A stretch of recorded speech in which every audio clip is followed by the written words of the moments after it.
Balimao Aninyakuma, très très très très urgent et très très très très bonne nouvelle et beaucoup de révélations.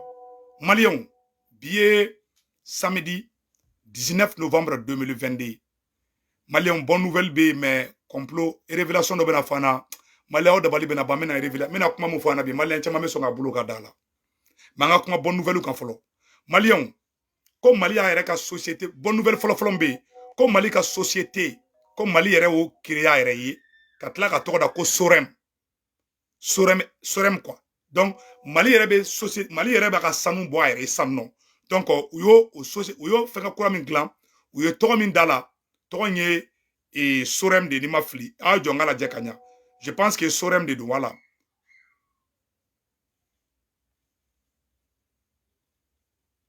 Ouais, Sorem de don.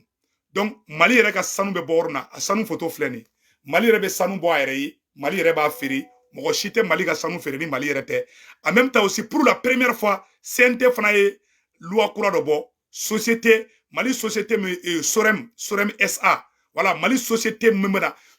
Tubabu tɛ na Mali ka sanu bɔ bilen. Faransi tɛ na Mali ka sanu bɔ bilen. Mali yɛrɛ de b'a yɛrɛ ka sanu bɔ sisan. O de plan kura bɛ sen na. Donc, an bɛ gouvernement fo o yɔrɔ la, an bɛ président Assimi fo o yɔrɔ la. O ye bonne nouvelle ɲumanba de ye. Donc, Mali sanu bɛ nafaba de don Mali kun. Afrique bɛɛ, Mali est troisième des producteurs la sanu na. Sanu bɛ bɔ Afrique farafina bɛɛ. Mali est jamana sabanan de après l'Afrique du Sud et le Ghana. Mali est troisième pays jamana sabanan de. Jamana min sanu ka ca ni Afrique farafina dugu jamana sanu bɛɛ. An ka sanu kun bɛ suɲɛ fɔlɔ de. Tubabu kun bɛ an ka sanu suɲɛ cogoya mun ja. Politiciens dɔw fana kun b'a suɲɛ tubabu nɔfɛ. U kun bɛ business kɛ. Ko bɛɛ de banna pewu. Ni yɔrɔ la, ko CNT loi kura dɔ voté jeudi tɛmɛlen. An bɛ Maliki Jawo fo kosɛbɛ, o ye idée ɲumanba di. An bɛ CNT mɔgɔ bɛɛ lajɛlen fo. O hakilinata ka ɲi. Ni mun kɛra n'a ɲɛna an b'o fɔ, an b'aw encourager, an bɛ fɛ transition in ka ɲa de. Donc Maliens, vraiment an bɛ CNT fo ko CNT loi kura dɔ voté. Ni Mali sanu bɛ bɔ désormais, kɔlɔsilibaga de bɛ k'a la. Sanu bɛ taa yɔrɔ jumɛn? A donna wo jumɛn na? Mɔgɔ n'i ye sanu suɲɛ a bila i kunna ko kɔlɔsikɛlaw bɛ yen dɛ. Mali sanu tɛ suɲɛ bilen dɛ. Donc vraiment an bɛ président Assimi fo, an bɛ CNT mɔgɔw fana fo o yɔrɔ la, an bɛ Mali gouvernement fana fo. A bɛɛ ka balo di ɲɔgɔn ma, an bɛɛ famille kelen de. O ye bonne nouvelle fɔlɔ ye. Bonne nouvelle filanan ye jumɛn ye Maliens? Ka ɲɛfɔ Malien den bɛɛ lajɛlen ɲɛna. Bonne nouvelle filanan ye jumɛn? Ko force de changement. Yɛrɛwolo ye bɛɛ invité, an bɛɛ ɲɔgɔn sɔrɔ Kulikoro. Modibo Keita ka fɛngɛ anniversaire fana bi. Donc an bɛ yɛrɛwolo mɔgɔw fo, an bɛ force de changement fo. An bɛɛ de farala ɲɔgɔn kan bi Maliens, bonne nouvelle bɛ bi dɛ.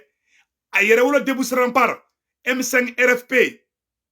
ani Victoire et Gloire, no fugulan filɛ ne yɛrɛ la.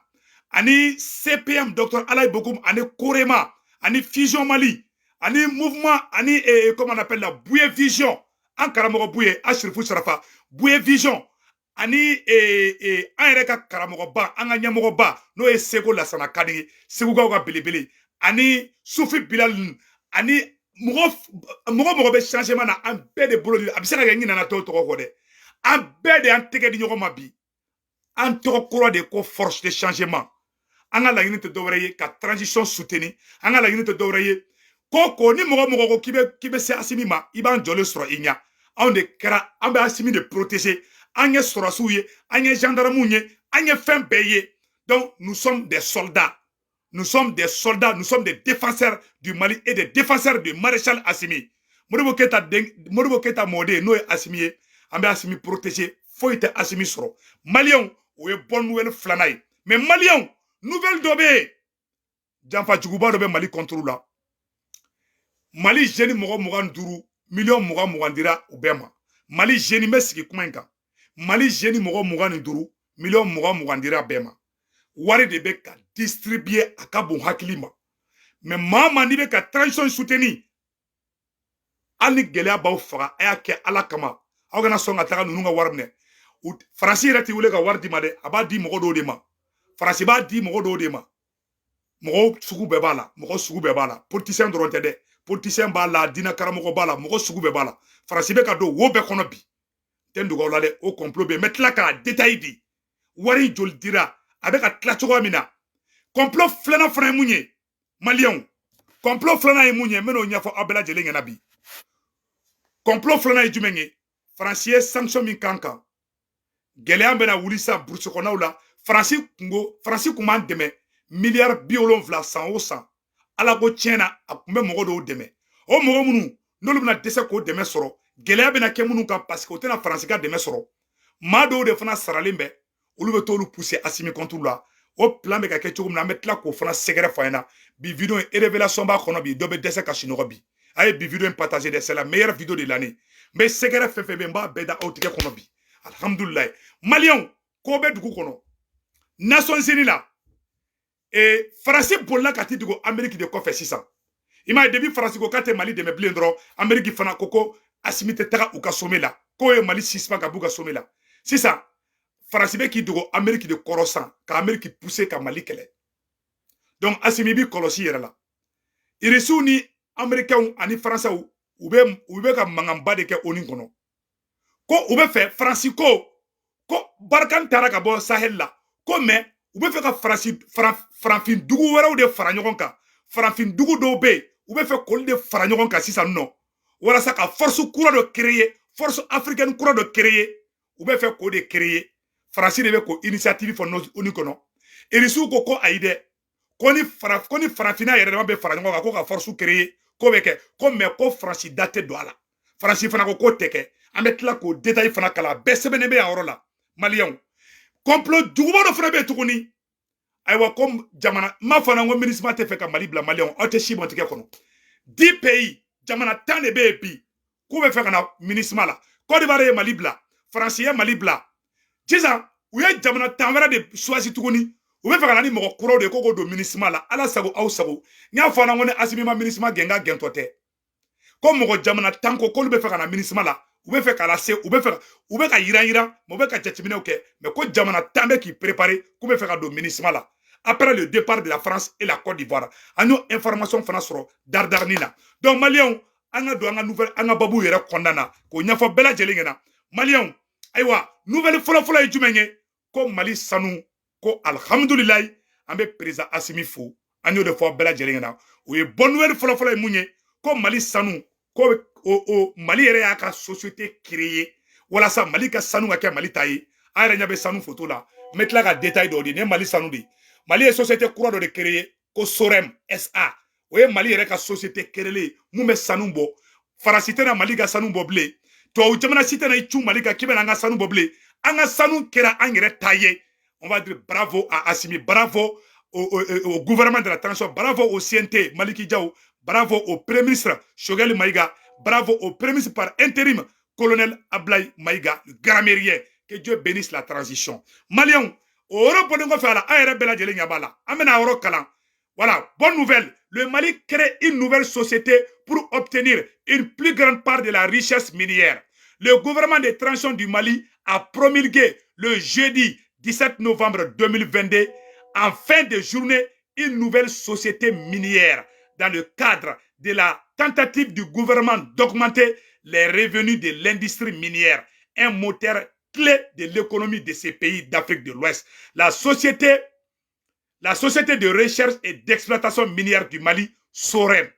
Mali est société courante créée à travers le code Sorem. Sorem définition, société de recherche et d'exploitation minière du Mali, Sorem SA, sera entièrement financée par l'État. Mali yɛrɛ de wari bɔ ka mɔgɔ sara k'a ka baara kɛ k'a ka sanu recherche kɛ k'a ka fɛn bɛɛ recherche kɛ jamana wɛrɛ ti da don a la dɛ donc o yɔrɔ de sɛbɛnnen bɛ yan la société voilà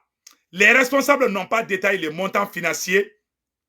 accord Sorem ni les projets miniers sur lesquels la société est susceptible de se concentrer. L'État malien va entrer dans le secteur minier. Il y a de la place pour tout le monde, a déclaré le secrétaire général du ministère des Mines Sunsuru Dambélé par téléphone à Reuters suite à l'article sur autre presse. Maliens, alhamdoulilah, les bonnes nouvelles. Quand CNT fana loi coura voté, voilà, maître Hassan Sidibé, voilà, honorable Hassan Sidibé, allez, fin d'obla, amenez au calam. Maliens, le projet de la loi refondateur, était à l'ordre du jour du CNT le jeudi 17 novembre 2022, par lesquels les lois portant création de l'inspection des mines et celui de la société de recherche Maliens anga foko tari. Pour la première fois depuis Mali ga indépendant depuis Modibo Keïta bora il faut bi Mali de flè ka inspecteur ou munu be sanu bo kolosi munu be sanu société ou kolosi CNT de flè ka loi voté kolosi likelaw de be blasan ni mogo Mali sanu shoye beta kasola o fana o mogo de be beta akama ka sanu kolosi sanu wari ka ta Mali kesu kono aga hera ka se Maliens ni Mali sanu kera o coga la anga sege bana pew sanu drone Mali ke fenge ambe babo aventure la meta Mali la sanu be Mali bolo akabo sanu be Mali bolo bi akabo hakilima Mali fampe sanu kata kidal la fokay Mali yere de bena bebo dugu wɛrɛ ta bɔ dɛ Mali yɛrɛ de bena ka société Mali ye société kura min créé o tɔgɔ de ko Sorem SA o Sorem SA o de bena Mali sanu bɔ an b'a fɔ bravo que Dieu bénisse le Mali que Dieu bénisse la transition Maliens o yɔrɔ tɛmɛnen kɔfɛ ka b'a la voilà en français facile à cause du lobby. Le Mali ne disposait pas encore l'inspection des mines. Eh oui, vous avez bien entendu, en français facile, à cause du lobby des multinationales de l'or et de certains fonctionnaires, le Mali ne disposait pas d'outils efficaces de contrôle de la quantité d'or produite par les mines d'or. L'État ne se fiait simplement qu'aux déclarations contenues dans les rapports de production des mines d'or. On imagine aisément les pertes abyssales cumulées au détriment du trésor national depuis des décennies. Le présent projet de loi comblera cette lacune inacceptable. La société de recherche et d'exploitation des ressources minières du Mali, Sorem Mali SA, la création de cette société détenue par l'État 100% malien est une réponse à la nécessité pour notre pays de se réapproprier des ressources minières. La Sorem SA est chargée de la recherche d'exploitation, de la transformation, de la commercialisation des ressources minérales du Mali. Avec cette société et à condition qu'elle soit bien gérée, l'or brillera pour tous les Maliens. Ensemble, nous pouvons. Excellent week-end à tous. Que Dieu bénisse le Mali. Honorable Hassan Sidibé. Maliens, bravo au CNT. CNT Moro, non, il y a une baranyumamba de ke. Comme Mali ka sanu mena ke Malien denw de taye awa CNT a voté. Maliens, an be baranyuma nɔfɛ ni baranyuma kɛra dɔrɔn an be tɛgɛrɛ fɔ. Ni mun fana man ɲi an b'a fɔ ko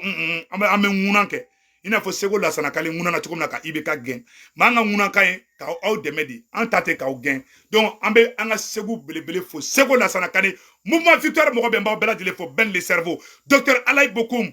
ani Tayiruba ala ka nɔgɔ kɛ. Boubou Mabel mon petit frère Damagile Jawara. An b'aw bɛɛ lajɛlen fo. Drissa Mementa de Yɛrɛwolo Debusirampara ani honorable Moussa Diarra vraiment ani Siriki Kuyate de Yɛrɛwolo Debusirampara ani Fusion Mali mɔgɔ bɛɛ lajɛlen mouvement bɛɛ lajɛlen ani an ka honorable ɲɛnama ba yɛrɛ Dr Aboubacar Siriki Fonba que Dieu te bénisse. Maliens ni nouvelle dumanba de bɛ k'o ɲɛfɔ aw ɲɛna Mali sanuko kan an bɛna don video phase filanan na révélation ba de bɛ Maliens ayiwa Maliens an y'a fɔ bɛɛ lajɛlen ɲɛna ala sago aw sago ko force de changement créé la bi Mali force bɛɛ farala ɲɔgɔn kan bi ko ka Assimi dɛmɛ o tɔgɔ de ko force de changement bi samedi 19 novembre 2022 an ka hakilinata ye ka Assimi dɛmɛ ka transition dɛmɛ transition bɛ taa ɲɛ cogoya min na alhamdulilayi an bɛɛ y'an tigɛ di ɲɔgɔn ma ko tɔgɔ ko force de changement ni ala na kira sɔnna ma an ye ɲɔgɔn ye Kulikoro Maliens Yɛrɛwolo Debusirampara bɛ bɛɛ wele kati mardi don 22 novembre 2022 bɛɛ ka ɲɔgɔn sɔrɔ kati an ka taa Yɛrɛwolo soutenir ka yira k'a fɔ ko nous sommes solidaires kan ni Ben le cerveau kan bɛɛ bolo bɛ ɲɔgɔn bolo an ma yira Mali transition na an ka force de changement a dabɔra k'aw de dɛmɛ an ka force de changement dabɔra ka Assimi dɛmɛ ka Chogali dɛmɛ ka Modibo Kone dɛmɛ ka Maliki Diawo dɛmɛ ka Wage dɛmɛ ka Sadio Kamara dɛmɛ ka docteur Ablaye Maïga le colonel Gramélien le premier ministre par intérim le digne fils de Modibo Keïta an bɛ ka e fana dɛmɛ en même temps an bɛ ka ministre Job dɛmɛ an bɛ ka Mali institution bɛɛ an bɛ bɛɛ de fara ɲɔgɔn kan ka bɛɛ dɛmɛ transition an tɛ mɔgɔ bɔ mɔgɔ la Assimi Koïta i da i ka sinɔgɔ ika cɛdenw wulila bi ika soldat wulila bi n'o ye Ben le cerveau ye n'o ye docteur Alain Bokoum ye n'o ye avocat Sidiki Famba n'o ye Segu Tunkara n'o ye le politologue Segu Tunkara n'o ye fɛngɛ comme on appelle là Damagile Jawara Kati 24 ani Gandhi malien an bɛɛ ani Boubou Mabel Jawara malien ani Taïrouba an bɛɛ de tɛgɛ dilen bɛ ɲɔgɔn ma bi ko force de changement malien k'a bɛ Asimi dɛmɛ awa kala tɛ da Asimi kan donc an ye consultation daminɛ an ma malien bɔ ɲɔgɔn na an bɛ fɛ ka bɛɛ de fara ɲɔgɔn kan an ka Asimi dɛmɛ kala kana Asimi sɔrɔ kala kana ni révolution in sɔrɔ an bɛ Mali fana soutenir donc o yɔrɔ de kun do malien o ye bonne nouvelle filanan yɔrɔ ye que Dieu bénisse la transition malien an bɛna don vidéo fa sabanan na sisan nɔ malien aw ni ɲakuma ayiwa complot bɛ Mali contrôler malien tɛ n dogo aw la dɛ n bɛ sigi kuma in kan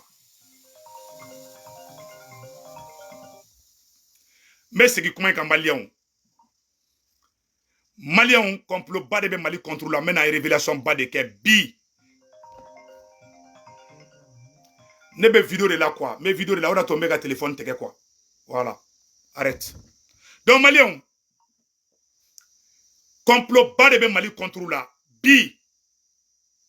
samedi 19 novembre 2022 malien bɛna révélation ba de ka aw ye bi u ye Mali jeune mɔgɔ 25 million 20 de dira bɛɛ ma semaine passée kɔnɔna na u bɛ k'o kɛ u ma tila dɛ u ka liste ye jeune o jeune n'a frustrelen don transition kɔrɔ u bɛ k'u a essayer k'u bɛ don mɔgɔw la mais alhamdoulilahi an ka mɔgɔ caman bɛ ka muruti n bɛ yɛrɛwolo mɔgɔw fo n bɛ Victoire Gloire jeunes fo mais jeunes caman banna dogo la mais malien n bɛ ka kuma mun fɔ aw ɲɛna n b'a ɲini Modibo Kone fɛ sécurité d'État ɲɛmɔgɔ a ka taga enquête kɛ nin ko in kan nin baara jugu in de bɛ senna Mali contre la dogo la jugu kɛlen bɛ ka 9 milliards de mobiliser n bɛ ka tiɲɛ de fɔ aw ɲɛna 9 milliards o de mobiliselen bɛ wari wɛrɛw bɛ sara la ka na wari in bɛ ka di mɔgɔ qualité jumɛn ma a bɛ ka di politicien dɔw ma ani diinɛ karamɔgɔ dɔw ma ani jeune activiste wɛrɛw ma a dɔw yɛrɛ bɛ ka transition soutenir min mais bilahi talahi u bɛ ka nin baara kɛ ji jukɔrɔ n bɛna révélation de fɔ aw ɲɛna u ka objectif y'o de ye san mɔgɔ mɔgɔ n'u ɲɛ b'a la o ni transition man di u b'o toucher kɛrɛfɛ ni mɔgɔ min ko transition ma wari diyan transition ma baara diyan u b'o tigi wele ka wari d'o ma k'o dusu tɔ labɔ u bɛ ka plan dɔ de labɛn u bɛ ka soulèvement dɔ de labɛn ji jukɔrɔ janfa dɔ de bɛ ka labɛn ji jukɔrɔ pour que ni jama farala ɲɔgɔn kan u ka mɔgɔw sama mɔgɔ minnu bɛ burun mɔgɔ minnu diminen bɛ Asimi u tɛ ka n ka téléphone ta u tɛ ka n jate u bɛ ka taa don bɛɛ de kan mɔgɔ diminen bɛ u bɛ ka taa mɔgɔw tɔ la su de u bɛ taa fina i m'a ye i ye nin bɛ kɛ fɛngɛ comme on appelle la surasiw ye i m'a ye surasiw y'aw janfa a y'aw sen bɔ surasiw sen na a kana tugu Asimi kɔ Asimi y'aw janfa a y'aw kɔlɔsi dɛ u bɛ manipulation kumaw la kɛrɛfɛla la bilahi n bɛ ka tiɲɛ de fɔ ɲɛna k'o ɲɛfɔ bɛɛ lajɛlen ɲɛna a y'aw kɔlɔsi ni mɔgɔ wele k'a bɛ wari d'a ma a kana minɛ dɛ bilahi talahi Faransi de don Faransi yɛrɛ tɛna wari d'a ma dɛ Faransi bɛ ka maliyɛn den dɔw de dilan duguji jukɔrɔ u ye jeune 25 chacun 20 millions dira an b'o kalama mouvement caman bɛ ka kɛ u bɛ ka infiltration kɛ fan bɛɛ u bɛ ka baaraw promesse ta mɔgɔw ye mɔgɔ dɔw kun kan ka taa CNT kɔnɔ n bɛ a secret bɛɛ de fɔ bi mɔgɔ dɔw kun kan ka taa CNT kɔnɔ olu ma se ka taga u bɛ k'o dɔw toucher olu caman banna ko vraiment ko u tɛ ni manamana ko ninnu na quoi filanan fana u ka technique filanan fana ye jumɛn ye sisan tuguni juguw Faransi ye ko k'a bɛ dɛmɛ tigɛ sisan a ye kuma in lamɛn dɛ Faransi bɔra k'ale bɛ dɛmɛ tigɛ k'a tun bɛ dɛmɛ fɛn fɛn k'a ɲɛ k'a ye dɛmɛ bɛɛ jɔ Faransi ka dɛmɛ in a tigɛlen a wo bɛna ye burusi kɔnɔ mɔgɔ minnu bɛ yen n'olu tun bɛ pɔnpuw sɔrɔ u ka ekɔlisow la a financement a tun bɛ bɔ u ka Jimilasi la u ni Faransi fɛngɛ ONG ni ɲɔgɔn cɛ o wari minnu bɛna tigɛ sisan nɔ o mɔgɔ minnu bɛ wari sɔrɔ Faransi ka hɛrɛ kɔnɔna na olu de bɛna bila sɛgɛn kɔnɔna na n'olu bilara sɛgɛn kɔnɔna na sisan nɔ u bɛ mɔgɔ dɔw sara ka taga olu pousser u b'a fɔ k'i m'a ye ko Asimi bɛ ka gɛlɛya ni gɛlɛya ye Mali kɔnɔ c'est-à-dire que olu yɛrɛ de bɛ ka gɛlɛya créer n'u ye gɛlɛya créer sisan nɔ u bɛ mɔgɔ dɔw dilan olu bɛ taa burusi kɔnɔnaw la a y'a kɔlɔsi dɛ politicien minnu bɛ bɔ k'u bɛ taga yalala la burusi kɔnɔnaw la dɛ insécurité bɛ a y'a kɔlɔsi dɛ u bɛ ka taa mɔgɔ kɔnɔna surugu de c'est ça donc u bɛ taa mɔgɔ kɔnɔna surugu n'u taara mɔgɔ kɔnɔna surugu sisan nɔ u bɛ taa wari de di villageois ma mɔgɔ minnu bɛ yen ni gɛlɛya kɛlen bɛ k'u sɔrɔ u bɛ taa wari t'olu ma ka f'u ɲɛna k'u ka wuli Asimi contre la marche dɔ kɛra n'o fana bɔ k'u sɛgɛrɛ yira u la marche dɔ kɛ ka kɛ dɔw bɛ ka wuli taw de ni k'u t'u ka gouverneur fɛ u bɛ ka mɔgɔw la muruti yɔrɔw la Asimi ni sigilen bɛ wuli k'i jɔ ni complot jugu in bɛ ka dilan ji jukɔrɔ Mali sécurité d'état Modibo Kone Asimi ka nilakana bɛ e de bolo bi Modibo Kone an b'a deli fɛ wuli i k'i jɔ sisan Faransi ka dɛmɛ tigɛlen a kɛra cogo cogo gɛlɛya dɔɔni bɛ na parce que n'i ko k'i b'i ka yɛrɛma hɔrɔnya ta tɔw b'i ka fɛn bɛɛ saboter u y'a kɛ Sékou Touré la Guinée Sékou Touré ko k'a bɛ Lajinɛ ka indépendance kɛ dɔrɔn u wulila ka u kun bɛ Guinée yɔrɔ fɛn fɛn dilan u y'a bɛɛ tiɲɛ pour que Guinéens ka dimi Sékou Touré kɔrɔ o plan kelen u bɛ k'o de kɛ Assimi contre la u kun bɛ dɛmɛ mun di plus de 75 milliards par an u y'o wari mun tigɛ san nɔ dɛ o wari de tigɛra san nɔ le fait que o wari tigɛra san nɔ o wo min bɛ ye san nɔ mɔgɔ bɛ commencer k'a dimi ko gɛlɛya bɛ k'a la dugu kɔnɔ fɛnw prix da ka gɛlɛn an kun bɛ nin sɔrɔ nɔgɔya la an tɛ nin si sɔrɔ bilen u bɛ bɛɛ pousser u bɛ taga mɔgɔw sara wariw la ka mɔgɔw pousser sisan k'u ɲɛsin Assimi ma k'a fɔ ko Assimi de problème ye u b'a hali mɔgɔ min sumuni bɔra mɔgɔ min na u b'a fɔ ko Assimi de sumuni b'o la hali mɔgɔ min sɔgɔsɔgɔra hali ni mura ye mɔgɔ min minɛ u b'a fɔ ko Assimi de ka faute y'o ye u bɛ taga intoxication ka taga mɔgɔw manipulation communication u bɛ k'o de dilan ji jukɔrɔ contre l'État malien, contre le maréchal Assimi malien. Au plan de ji jukɔrɔ san nɔ pour que mɔgɔw ka révéler yɔrɔ bɛɛ la en même temps ni mɔgɔ min dimina transition kɔnɔ u b'o wele ka wari d'o ma wari de b'u bolo 9 milliards o de mobiliselen bɛ u bɛ ka don mɔgɔw kan côté bɛɛ la wari bɛ ka wurule cogo min wari bɛ ka wurule o cogoya la donc malien fɛn dɔ bɛ yen nɔ mɔgɔ tɛ fɛn bɛɛ minɛ n'i ye fɛn dɔ minɛ i b'i faga fɛn minɛ an ka to hali ni gɛlɛya b'an faga an ka to transition in kɔ ni yɔrɔ min ka ɲi an b'o fɔ ni yɔrɔ min man ɲi an b'o fɔ m'a ɲini malien jeune bɛɛ fɛ m'a ɲini Mali karamɔgɔ bɛɛ fɛ Mali politicien bɛɛ fɛ aw kana Faransi ka wari minɛ dɛ walahi u bɛ ka wari de di mɔgɔw ma dugu la o yɔrɔ tɛmɛnen kɔfɛ ka ba la u ka plan o y'u ka plan filanan ye u ka plan sabanan ye jumɛn ye u kɛlen bɛ ka mɔgɔ dɔw dilan dɔw bɛ na transition kɛrɛfɛ k'u bɛ sɔrɔsiw fɛ jugu ye qualité fila de n bɛna jugu qualité fila fana fɔ aw ɲɛna aw ka hakili to u la jugu fɔlɔ u ye dɔw bila ka na transition kɛrɛfɛ k'u bɛ transition fɛ k'u bɛ Assimi fɛ olu bɛ na olu ka slogan ye jumɛn ye olu bɛ Assimi fɛ mais u tɛ Sogɛli fɛ olu bɛ na division de créer ka sɔrɔsiw n'u yɛrɛ kanubagaw bɛɛ bila ɲɔgɔn na bon tɔ kelen dɔ ninnu olu bɛ bɔ ka taa wari di mɔgɔw ma filanan jugu filanan o bɛ sɔrɔsiw yɛrɛ kɛrɛfɛ olu tɛ fɛ sɔrɔsiw ni fasoden ɲumanw ka gɛrɛ ɲɔgɔn na olu bɛ problème de créer toujours olu de bɛ taa fɔ sɔrɔsiw ɲɛna a y'aw kɔlɔsi Sékou Tunkara la a bɛ Faransi président de na n'aw gɛrɛla ninnu na a bɛ kɛ tan olu bɛ taga u bɛ murubaraw kɛ est-ce que tu as vu u bɛ murubaraw kɛ u bɛ ko bɛɛ kɛ u bɛ kɔnɔnasuruguw kɛ u bɛ bila ɲɔgɔnnaw kɛ u bɛ division créer ni division créera sisan nɔ u bɛ sɔrɔ ka ni division créera u jugu fila jugu dɔ in bɛ yɛrɛ kɛ i n'a fɔ ale olu teri ye sɔrɔsiw ye olu bɛna sɔrɔsiw kɛrɛfɛ ka sɔrɔsiw pousser activistes contre la ka sɔrɔsiw pousser u yɛrɛ ka dɛmɛbagaw contre la ka division créer ka na ni sigasigaw ye mais jugu filanan fana o fana b'a ka baara la o bɛ ka taga mɔgɔw manipuler donc ni sɔrɔsiw affaiblila sisan nɔ jugu fila ka baara jaabi mana ɲɛ sisan u b'u fara ɲɔgɔn kan u bɛ Assimi ninnu gɛn ka bɔ fanga la n'u ye fanga sɔrɔ u bɛ ɲɔgɔn wele ka na fanga ta ka sɔrɔ ka Assimi ninnu bila ka taa CPI la voilà le plan qui est là plan b'u bolo dogo la k'a dilan dɛ o de plan fɔlen filɛ aw ɲɛna a bɛ ni n ka diɲɛlatigɛ cɛ Assimi n'aw sigilen bɛ a ye aw hakili to aw yɛrɛ la Sékou Tunkara n bɛ ka kuma mun fɔ n m'a fɔ aw ka da la aw yɛrɛ fana k'a ɲɛɲini aw bɛ tila ka si bɔ n tɛgɛ kɔnɔ n'a ma kɛ a ka si bɔ n tɛgɛ kɔnɔ ne bɛ ka fɔ aw kana da ne bɛ ka mun fɔ dɛ sécurité d'état Modibo Kone a ɲɛɲini kɔnɔnajɛlenya la dɛ i bɛ tila k'a fɔ ko Sékou Tunkara mun fɔ ko tiɲɛ de don jugu dɔw b'aw kɛrɛfɛ u bɛ aw ni aw kanubagaw bila ɲɔgɔn na pour que aw ka affaibli pour que aw n'aw bɛɛ ka ko don ɲɔgɔn na jugu filanan o bɛ wuli ka taa campagne kɛ aw contre la jugu sabanan o ye Faransi ye Faransi bɛ dɛmɛw tigɛ u bɛ gɛlɛyaw créer u bɛ terroristes armés ni attaques cayara mɔgɔ dɔw bɛ bɔ ala gɛlɛya b'an kan ala de Mali yɛrɛ hali i bɛ ka taa n ka fisa ni ne ye ka mɔgɔw la muruti ka panique créer voilà le plan diabolique u bɛ ka minnu dilan ji jukɔrɔ Malien bɛna don vidéo phase sabanan fana tuguni Malien aw b'a dɔn vidéo phase sabanan fana ye mun ye n bɛna vidéo phase sabanan fana ɲɛfɔ aw ɲɛna o ye kɛlɛ dɔ de bɛ ka kɛ ONU kɔnɔna na entre les grandes puissances irisiw ani français ni américains n bɛna tila ka fɛn kala aw n'an bɛ jɛ kala jɛ ɲɔgɔn fɛ bi ye samedi 19 novembre 2022 Maliens Faransi kelen bɛ ka ti dogo Amérique de kɔfɛ san pour que ka Amérique pousser toujours u ka essayer ka Mali atɔ affaibli u taara ONU kɔnɔ k'u bɛ taga force kura dɔ de créer ONU kɔnɔ a ye kuma in lamɛn c'est très important a ka nin vidéo partager nin ne révélation de n bɛ ka mun fɔ ɲɛna bi ONU kɔnɔ an bɛ yɔrɔ min na ko bi u bɛ ɲɔgɔn ye la ONU kɔnɔ an bɛ yɔrɔ min na ko bi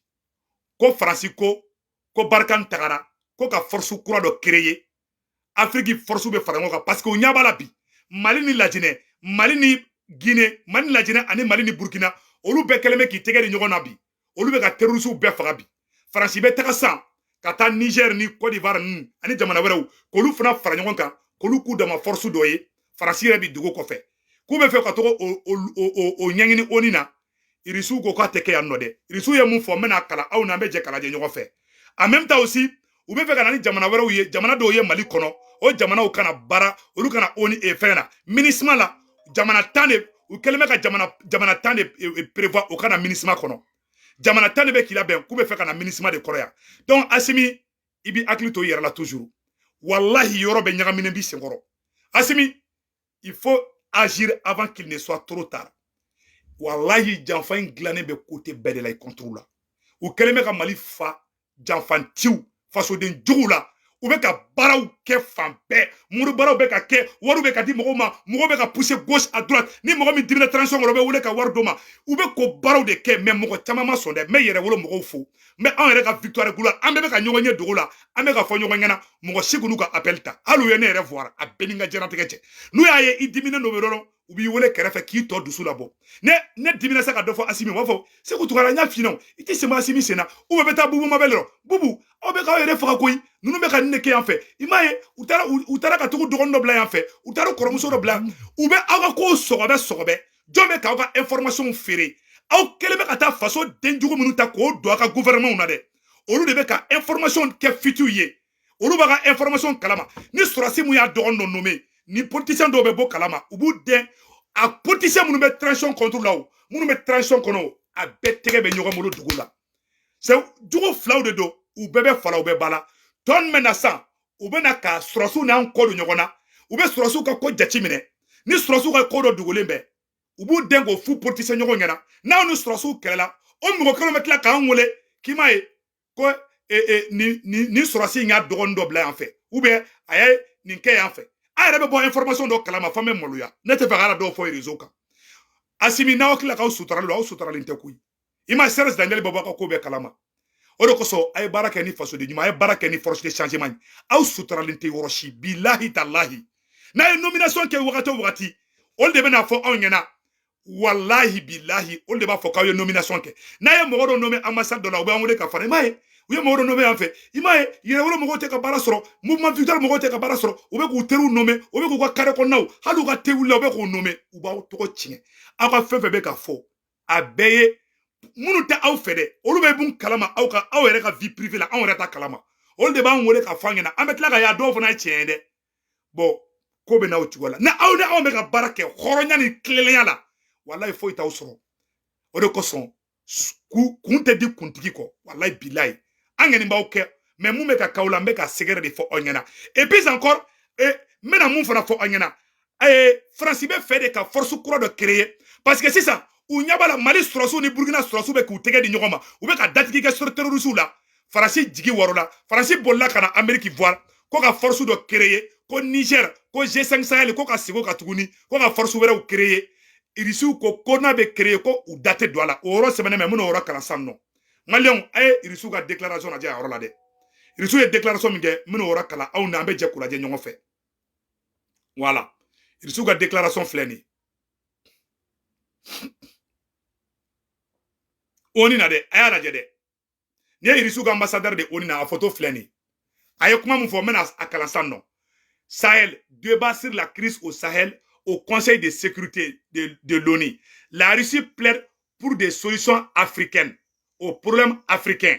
La situation sécuritaire qui sévit au Sahel était au cœur de la réunion du Conseil de sécurité de l'ONU avant-hier, mercredi 16 novembre 2022. La Fédération de Russie a estimé que les problèmes de sécurité actuels du Sahel étaient la conséquence de nombreuses années de problèmes non résolus et de tentatives visant à transformer le Sahel en un autre champ de confrontation géopolitique, a déclaré que l'aide internationale aux États du Sahel devait être fondée sur le principe de non-ingérence dans les affaires intérieures,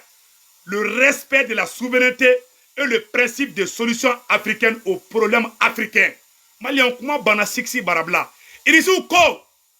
en tant que tubabu be ku dado anga Sahel problème na kate bande ko problème ye olu yere de ye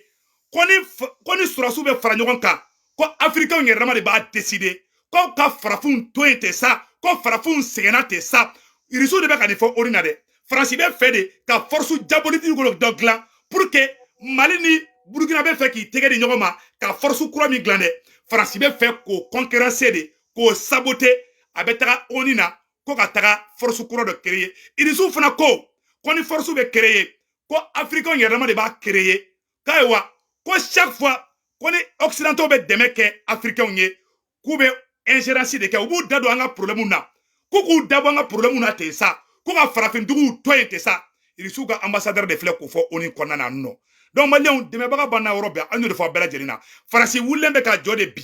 ko ni ma wuli k'i jɔ ko asimi filɛ ka afrique bɛ ɲɛ yɛlɛ kɔngo président fana ko monisco n'o ye olu ka oni sɔrɔsi minnu bɛ kɔngo k'u k'u kun na kala ta ka bɔ kɔngo o fana sɛbɛnnen bɛ yan nɔ donc afrique dugu bɛɛ de bɛ ka muruti bi afrique jamana bɛɛ de bɛ ka muruti faransɛw ka politique kirikara in contre la donc ka ɲɛfɔ ɲɛna an bɛ yɔrɔ min na bi victoire ye anw de ta ye bi an kana décourager dɛ ka ɲɛfɔ bɛɛ lajɛlen ɲɛna irisiw ye nin de fɔ oni kɔnɔna na k'u k'u dabɔ africains ka problème na k'olu yɛrɛ de bɛ ka problème gɛlɛya u ka nafigiya bolo u ka jahiliya bolo donc maliyɛnw o yɔrɔ tɛmɛnen kɔfɛ ka b'a la an ye information sɔrɔ ko MINUSMA ko jamana 10 bɛ fɛ ka na MINUSMA na jamana 10 faransi bɛ fɛ ka na ni jamana wɛrɛw ye ko n'o fara MINUSMA kan an b'a ɲini Asimi fɛ a ka MINUSMA gɛn walayi faransi tɛ fɛ faransi ma diɲɛ Mali kɔ hali bi bilayi talayi u ma diɲɛ awa u bɛ baara jugu la ju jukɔrɔ u bɛ ka mori baaraw kɛ u bɛ ka taa don mɔgɔw kan u bɛ ka mɔgɔw manipuler ka nkalon tigɛ fan bɛɛ u bɛ ka c'est-à-dire u bɛ ka ingérence kɛ fan bɛɛ u bɛ ka mɔgɔw kunkolo ɲagami côté bɛɛ la donc maliyɛn bɛɛ k'i hakili to i yɛrɛ la o yɔrɔ kɔnɔna na u ye marché dɔ fana organiser tuguni Tawudeni ko Tawudeni mɔgɔw ko k'olu t'u ka gouverneur fana fɛ parce que u ɲɛ b'a la bi Mali ni Guinée ani Mali ni Burkina Faso olu bolo bɛ ɲɔgɔn bolo bi o kɛlen bɛ k'u tɔɔrɔ bi pour que Mali ka sauver a y'a fɔ président Asimi na ka baara kɛ ni force de changement ye walayi jugu yi tila fila de jugu fɔlɔ u bɛ t'u yɛrɛ kɛ k'u bɛ transition fɛ mais u bɛ bɔ ni transition ka sɛgɛrɛ ye ka feere Faransi ma ka feere France 24 ma ka feere Serge Daniel ma u tɛ dɔwɛrɛ kɛ dɛ u bɛ ka sɔrɔsiw de bɛlɛn aw sɔrɔsi fɛn fɛn coup d'état kɛ dɛ ni ni politiciens y'aw sɔrɔ u b'aw bila ka taa CPI la n'u m'a kɛ a ka si bɔ n tɛgɛ kɔnɔ a ka information secret fɛn fɛn aw n'u ka di sisan nɔ aw bolo k'aw ni l'u ye walayi ninnu de bɛ ka bɔ n'a ka secret ye u y'u tila fila de jugu fɔlɔ olu bɛ taa manipulation na olu bɛ taa mɔgɔw corrompi jugu filanan bɛ yɛrɛ ka terimi aw kɛrɛfɛ ka to k'aw fasaninw da mais walahi u bɛ ka au même temps a y'a remarqué dɔrɔn n'an bɛ ka fara ɲɔgɔn kan min kɛ sisan ko les forces de changement pour que ka transition soutenir i bɛ taa sɔrɔ politiciens minnu bɛ CNT kɔnɔ i bɛ taa sɔrɔ a man d'olu ye a man d'u ye parce que u tɛ changement fɛ o ye kelen ye ni fara ɲɔgɔn kan kɛra fanga bɛ di Asimi ma u tɛ fɛ Asimi ka fanga fana sɔrɔ force de changement kalekan de ko fanga in tɛ di politiciens ma an force de changement an kalekan de ko fanga in ko Asimi de bɛ fanga in continuer an bɛ k'o baara de kɛ dɛ n tɛ dogo aw la dɛ o si man di politiciens ninnu ye u bɛ CNT kɔnɔ bi force de changement le fait que Yɛrɛwolo ni M5 an bɛɛ farala ɲɔgɔn kan bi ani Victoire de Gouloir ani Buye Vision mɔgɔw ani an ka belebele Segu n'o ye Seko Lassana Kane an bɛɛ tigɛ dilen ɲɔgɔn kan ma bi politiciens tɛ sunɔgɔ bi politiciens minnu bɛ CNT kɔnɔ ani minnu bɛ ka Mali buruja a bɛɛ kelen ye a bɛɛ bɛ fa la a bɛɛ bɛ ba la n bɛ ka tiɲɛ de fɔ aw ɲɛna bi don dɔ la a bɛ tila ka Segu Tunkara wele ko tiɲɛ na k'i ye tiɲɛ de fɔ n'a ma kɛ a ka si bɔ n tɛgɛ kɔnɔ mais Ala kana Asimi to a juguw bolo an bɛ transition in dɛmɛ bɛɛ ka to transition in kɔ transition de filɛ ka Mali ka sanu kɛ Mali ta ye bi o ye hɛrɛba de ka ɲɛsin maliyɛnden bɛɛ lajɛlen ma depuis transition in sigira walayi Mali sɔrɔsiw ma deli ka kan pɛridi maliyɛnw Mali sɔrɔsiw ye exploit ba dɔ fana kɛ n bɛn'o bɔ o secret bɔ fana k'o jira aw la bi video in ka di dɛ Mali sɔrɔsiw ye exploit ba dɔ de kɛ ko Mondoro terroriste tun bɛ fɛ ka taa Mondoro attaquer Mali surasiw bɔra ka jahanama tasuma sigi terrorisiw kun an bɛ n'o fana bɔ k'o yira aw la an y'o de fɔ an ɲɛna nin ye bonne nouvelle très très bonne nouvelle de k'an ka surasiw filɛ ka Mondoro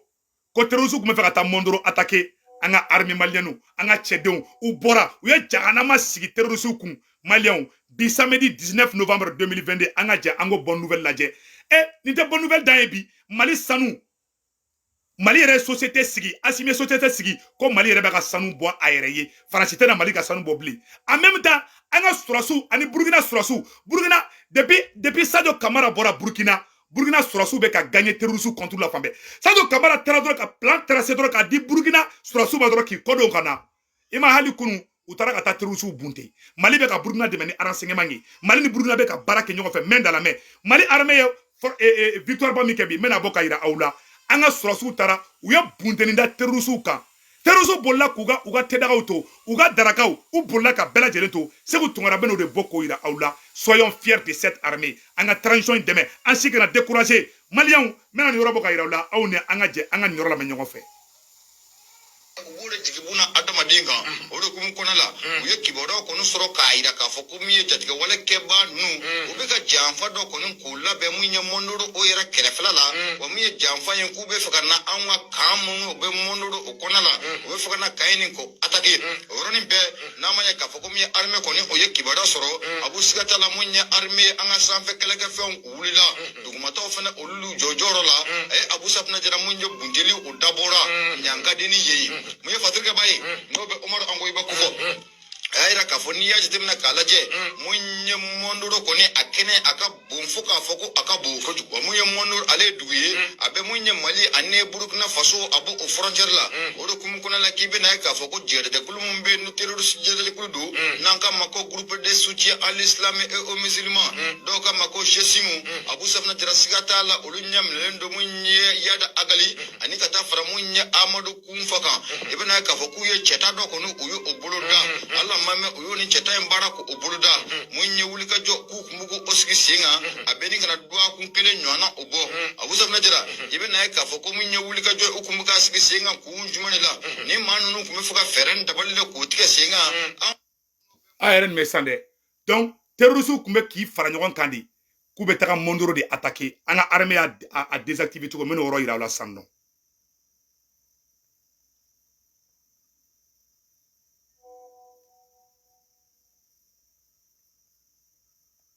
ubure jigibuna adamaden k'a fɔ k'u ye cɛta dɔ kɔni u ye o bolo da ala mame u y'o ni cɛta in baara ko o bolo da mun ye wulikajɔ k'u kun b'u o sigi sen kan a bɛɛ ni kana duwa kun kelen ɲɔgɔnna o bɔ Abu Safinɛ Jara i bɛ na ye k'a fɔ ko mun ye wulikajɔ u kun bɛ k'a sigi sen kan kun jumɛn de la ni maa ninnu kun bɛ fɛ ka fɛɛrɛ dabali de k'o tigɛ sen kan an ka kan minnu bɛ Mondoro o mara o kɔnɔ la u bɛ se ka kan in kɔni a ta kɛ cogo min na nka o fana tɛmɛnen kɔfɛ ka bɔ yen i bɛ na ye k'a fɔ k'u ni jɛrɛjɛkulu min fana bɛ sen na kɛlɛ la nin waati in na n'o bɛ État islamique ko fɔ o fana tɛ terroriste jɛrɛjɛkulu ye wa nin waati laban in na a yira k'a fɔ ko mun ye État islamique Abu Safinɛ Jara ko siga t'a la k'u bɛ ka fagali mun da mun ye Amadu Kunfa ani Yada Agali n'u ka maaw kan a kɛra sababu ye k'u sɛbɛkɔrɔ tɔɔrɔ o de kumu kɔnɔ la i bɛ na ye k'a fɔ ko mun ye Yada Agali ani mun ye Burukinabew ka maa mun fana bɛ n'o ye maajuguba n'an k'a ma ko Zafar Diko ale ye Burukinabew ka terroriste o ɲɛmaa ye Abu Safinɛ Jara ni maajugu fila u nana u tɛgɛ kɔni ka a di ɲɔgɔn ma u ye cɛdenw kɔni k'u wele ka bɔ mun ye Burukina ani Mali yɛrɛ kɔnɔna o la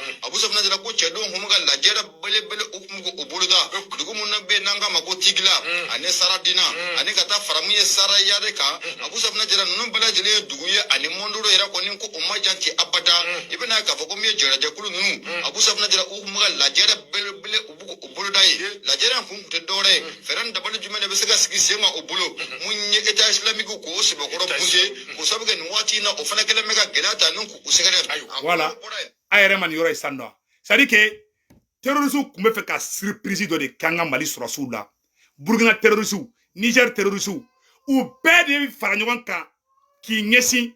k'u parce que depuis Assimi nana Mali kan ma deli ka terrorisiw ma deli ka Mali kan attaquer ko fɔ an ka armée ka kan to bolo ka yani Assimi ka na fanga la terrorisiw de kun bɛ taa an ka surasiw ka kan ci k'u yɛrɛ filmer ka sabotage kɛ ni plan kun ye jumɛn ye u ɲɛ b'a la sisan nɔ Assimi maliyɛn dɔw bɛ ka dimi Assimi kɔrɔ tile fila in na transition dɛmɛbaga dɔw bɛ yen u ni Assimi yɛrɛ ka u diminen bɛ Assimi kɔrɔ o moment kelen kɔnɔna na terroriste fana de kumbe ka glan sisan u ka taa an ka kan dɔ attaquer ka an ka sɔrɔsiw caman faga ka dugu minɛ sisan ka sɔrɔ ka an ka kan filmer pour que ka yira k'a fɔ ko Asimi tɛ se ka yira k'a fɔ ko irisiw nali ma foyi ɲa système de sabotage de kun don mais n'i ko k'i bɛ barikaden k'i b'a lebu ala b'i lebu Asimi ye barikaden de wallahi an ka sɔrɔsiw de filɛ ka ninnu ye u ye terrorisiw bɔ diɲɛ kulu bɛɛ la Niger o Nigériwa o Burkina o u ye terrorisiw fara ɲɔgɔn kan de k'u armer jusqu'aux dents pour que ka se k'an ka kan dɔ ci dɔrɔn k'an ka sɔrɔsiw ka kan dɔ ci n'an ka sɔrɔsiw ka kan cira sisan i bɛ Mali den jugu dɔ bɛ bɔ Bamakɔ kɔnɔna na ka tɛgɛrɛ fɔ Asimi dɛsɛra i m'a ye terrorisiw taara an ka kan ci o de kosɔn Modibo Kone i bɛ hakili to a la mɔgɔ mɔgɔ bɛ bɔ ka ni manamanakan ninnu fɔ a bɛɛ ye terrorisiw de ye yala a ka i ka porte-parole bɛ Bamakɔ dɛ donc plan kun ye min sisan ni terrorisiw kun y'an ka kan ci sisan maliyɛnw bɛ dimi ala Asimi dɛsɛra irisiw bɛ yɔrɔ jumɛn i b'a ye a bɛ t'u sigi sisan nɔ Arasibati n'a ɲɔgɔnna su bɛ t'u sigi f'u bɛ perese ka taa ko petit dossier n'o de fɔ an na Modibo Kone bɛ ka mun de don mɔgɔ la bilayi a kan ka Arasa wele ka interpeller de mais ne sɛgɛnna fɔli la quoi Modibo Kone bilahi plan kun ye mun ye sisan u kun mana Mali kan attaquer sisan ka Mali sɔrɔsiw humilier ka Mali sɔrɔsiw la maloya ka yira ko Mali sɔrɔsiw dɛsɛra o plan de kun bɛ yen i m'a ye u bɛ to ka terrorisiw bɔ Niger don o don ka taga Menaka attaquer wa u bɛ to ka terrorisiw bɔ Niger ka taa Menaka attaquer wa u bɛ dɛsɛ an ka sɔrɔsiw bɛ résistance fatɔ de la parce que Faransi bolo k'ale mana Mali bila ko Mali bɛ dɛsɛ le fait que Asimi bɛ ka résister le fait que an ka sɔrɔsiw bɛ ka résister o tɛ ka dayɔrɔ sɔrɔ u kunkolo la cogoya si la u mana terrorisiw armé cogo o cogo